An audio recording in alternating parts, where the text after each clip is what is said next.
Welcome to Will It Work? I'm Kevin. Today we're looking at the Game Boy Color. I have two models, as you can see, at least of the Game Boy Color. I have the purple, which is the one I've used, and I have the limited edition Tommy Hilfiger edition, which I have never opened. I remember when the Game Boy Color was first out, it was extremely popular, and Nintendo could not make enough of them at Christmas time. And so there were, on eBay, people selling these things for, like, I don't know, $1,000 or something. It might be a bit of an exaggeration, but people were selling them for a lot of money. And people were buying them because kids wanted them and parents wanted them, etc.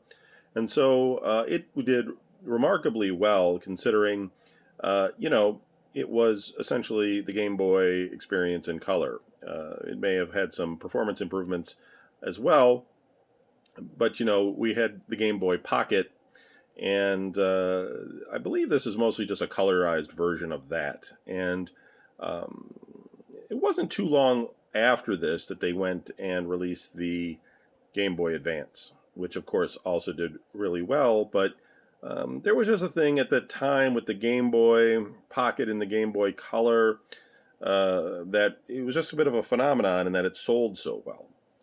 So we won't be looking at the Hilfiger one other than it's just got a Tommy logo on the middle of it and it's in yellow. And then otherwise it is what it is, but it's still sealed, and we don't open sealed consoles in general. Unless it's a clone or something, and I feel like it won't be worth anything one day. But this is in pretty good condition, so I'm going to keep it the way it is. This one has been opened already, and I wanted to show you a few things about it first. I have an unopened Bone Light from Mad Catz, and it glows in the dark. There were lots of these lights made for these screens because, as usual, there was no backlighting on these original ones. Now there's a whole aftermarket now where you can get the screens and create the backlight, or get a backlit screen installed, and have the whole working and everything. And that's pretty cool stuff. I'm mixed on modifying game systems in terms of collectability.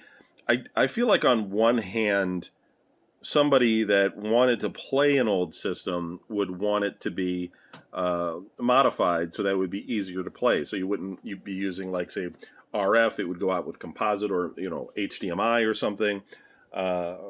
Or you might want to have a backlit screen or whatever else. Region-free gaming, supports mods and that sort of thing.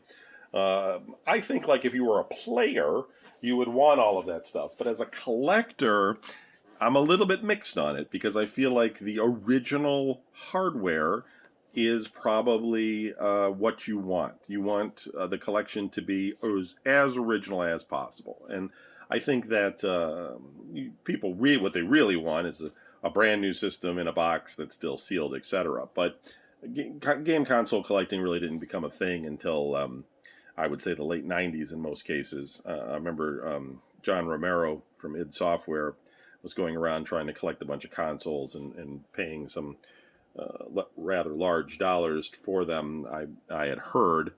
And so, I was already collecting game consoles around then. That's why I was aware of that.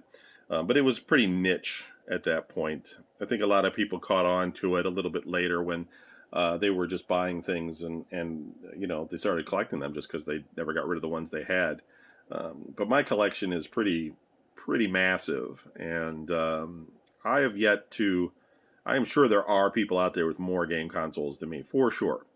And there are certainly people out there in groups, more than one person, like a company or a team or an organization, that certainly has more than I do. But I don't know of too many individuals, singular individuals, not running a business, etc., that have as many as I do. They're probably out there.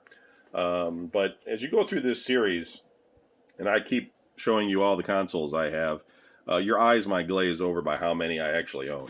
It's rather extensive. And we're going to see all of them if I can get through them before I die. So that's that's the goal. So today, Game Boy Color. So we're not going to open the Mad Cats. This is unopened. It's kind of funny though. Bone Light. I've had this for 25 years, 26 years, longer, 27 years, something like that. Crazy, right? Old school. So I do have the Game Boy Color, and I'm using a Nyko Shock and Rock. So it gave you stereo speakers by using the headphone jack.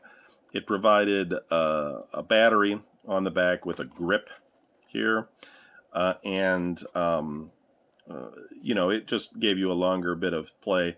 Yeah, it has vibration as well, feedback, but that's mostly just sound driven, I think, rather than game driven. I also have a got a little bit of hair on there. I have a Nyko worm light. I believe Nyko was the inventor of the worm light, and the rest of those, like that Mad Catz one, was either licensed or it was a ripoff. Because I know that Nyko had looked at suing some companies that were stealing their invention. And the invention actually isn't this wired light. I mean, I don't think you can patent that exactly. It's this white LED that they had for this purpose. That's what their patent was. And I remember they sent out a thing to the media asking what we thought, that they were trying to enforce that that patent. And I was like, I think it's fair. You guys invented it. It's, as long as that's true. I don't know if you invented the white LED, but using it in this context at that time, I suppose that made sense. And so, yeah, here we go. And I have a game. This is a later release. It's in the case here. And it is Super Mario Land 2 and Golden Coins. Or 6 Golden Coins or something. I've never played it. I've never even opened this. It's fairly new. It's like an aftermarket game made in Japan, this side up, or something along those lines, I think. It was like somebody took the game and ported it or re-released it or translated it or something. So the game goes in the back like that.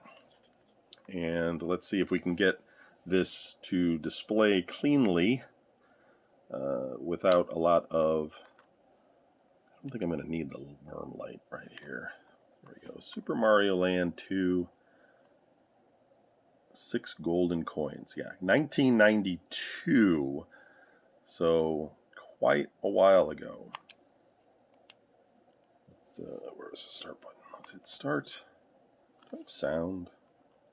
Oh, I gotta turn this shock rocker thing on.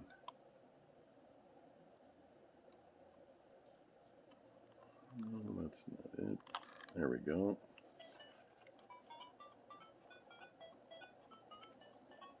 Sorry, with these screens, it can be difficult to drive it out. And I know that they do make things that you can drive out the video from like a, there's, well, of course there's clone systems, but there's also like some hardware, like the GameCube had an attachment on it where you could play Game Boy games or something, or Game Boy Advance or Game Boy Color. I don't remember off the top of my head. So there's ways of doing it, but the point of this show isn't to showcase the game so much as it is to see if these machines are working. This one looks alright, but we'll check all the buttons here. What the hell am I supposed to do?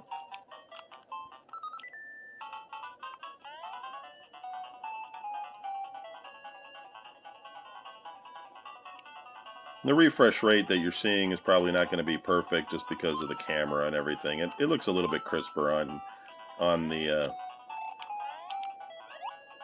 and I'm playing it by watching the screen that you're seeing this on, so there's a little bit of a delay too. That's how I kind of do these, so I'm seeing what you're seeing.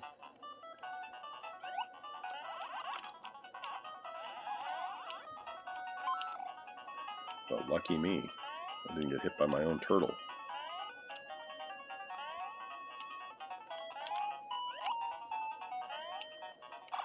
So it seems to be playing okay. Ooh. You can see all like the reflections and everything. It's all grayed out and stuff. And like if we put, I'll just show like, if you can get the light just right, you know, you can kind of see how it looks better, although you get that glare. So you're trying to get it in such a way that like you can get that light on there, but get it into a spot where it's not going to be as glaring. And you know, it ends up being a bit of a better display. And they tried all sorts of things. There were like magnifiers and things that put the graphic or the light all wrapped around the display and everything. And honestly, I just don't know why they didn't sell a backlit version at the time. Like, I understood the battery life thing and their whole like, you know, people don't want to have a dead battery. You know, it's a bad experience. I agree, but some of us could afford batteries. You know what I mean? Like, I could go buy rechargeable batteries, so just let me have it, and I'll just plug it in and play the games with a backlit screen. Nintendo, why do you got to make my life difficult? So, oh, am I invulnerable now? You guys better look out. What's this over here? I rang the bell. For whom the bell tolls.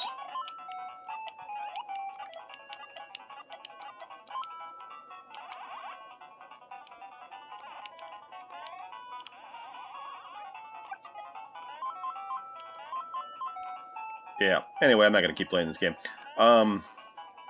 It's pretty cool, and like I said, I think somebody ported this in the aftermarket or something. So, old school game, Game Boy Color. So this one works, and it's you know, it is a relic of its time. I don't like the fact that it's not backlit, but I will say that with the Game Boy Color, because the graphics aren't as tight as the Game Boy Advance, it does let more light in, and so it's a better experience.